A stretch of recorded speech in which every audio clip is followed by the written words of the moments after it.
how to let the opinions of others mean less and less to me. That's what I'd like to know.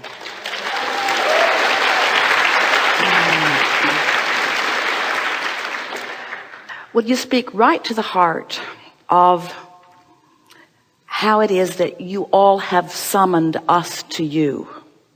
In other words, it is the most essential part of what we are all about as we are all in this together. Because everyone came forth with clear understanding of the contrast that they were coming into, knowing that that contrast would produce within them new seeds of desire, which were essential for expansion and therefore essential for eternalness. And so that's why you decided, all of you, to come forth with enough variety and diversity to mix it up in order to cause those questions and those desires to be born.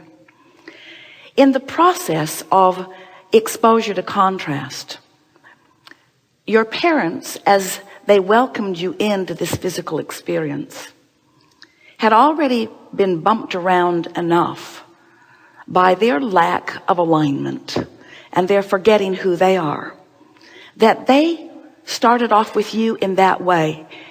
And this is the way that we really want you to hear it. They didn't mean to, they were well-meaning, but they convinced you little by little that your happiness depended upon pleasing them. So they began training you right away. So did your teachers. So does almost everyone who comes around you to some extent. Because most people have sort of lost their way and are living conditional love. It's what we were speaking to just now as we were beginning, which is, show me something that makes me feel good and then I'll feel good.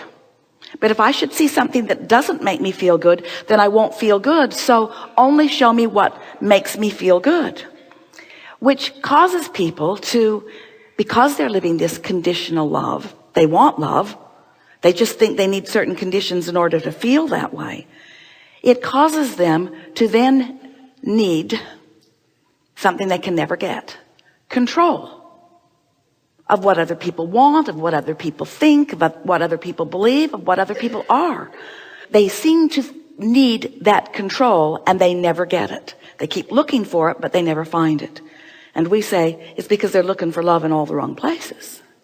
They're looking for it where it isn't instead of where it is. So the beginning to the answer to this wonderful question is, you have to get that square in your head. It was sort of off on the wrong foot almost from the beginning because those around you convinced you. And we understand why. When someone, your mother or your father or your boyfriend or your lover or your child or your friend, when anybody, or a stranger, when anyone holds you as their object of attention and likes what they see, adores you, and so they're connected with source energy because in their appreciation they're on that high-flying disc and they're holding you as their object of attention. Oh, that feels so good. It feels like you want more of that, until you begin to discover that you can't stand on your head in enough different ways to keep that consistently coming. So sometimes you say, I think I'll go forth and I think I'll be different enough that I will not conform. I will not be able to conform. There are all kinds of spirits coming in who are determined to be nonconformists in that way. I will not stand in perfection so that you can lazily, conditionally love me. Now, we're not asking you, any of you, to run around and be unlovable just to test people to their highest good.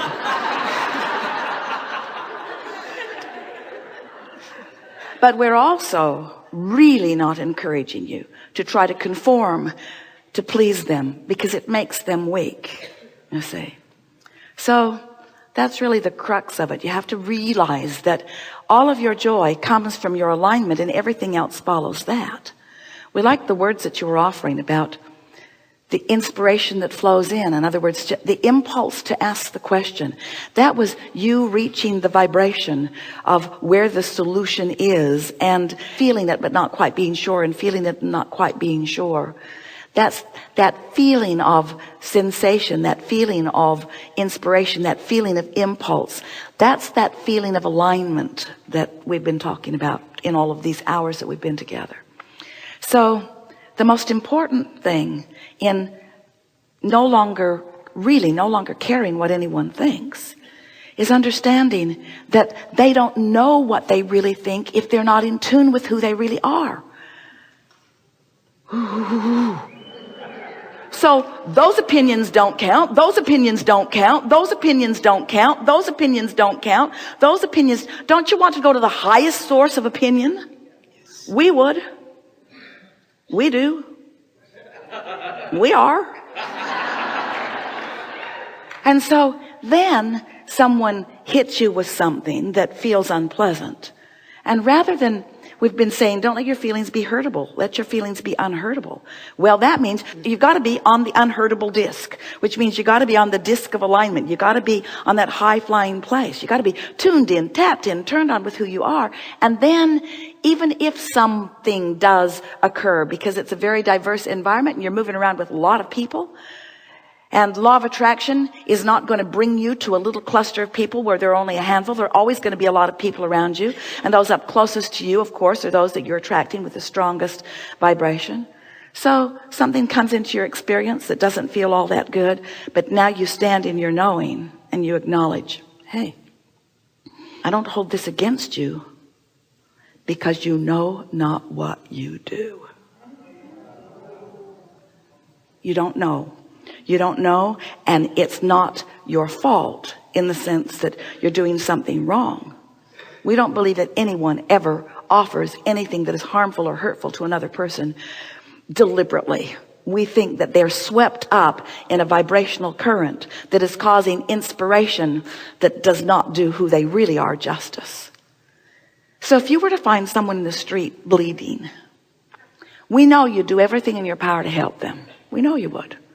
But when you find someone belligerent or uncaring or unkind or insensitive, you don't feel like helping him. You feel like getting away from them or kicking them to the curb. In other words, you don't feel kind toward them because in your attention to them, you've lost your connection and now they're controlling the disc you're on, you see. And we think that's the part that bothers you the most, is that it takes you from your alignment and you don't want to be taken from your alignment.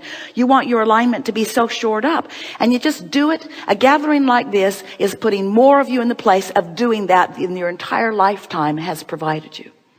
Because you've sat for hours in conscious awareness of the laws of the universe with the source within you pulsing in a stronger way than ever. And you've tuned to that frequency and you will not slip from it without knowing that you've slipped from it, you see.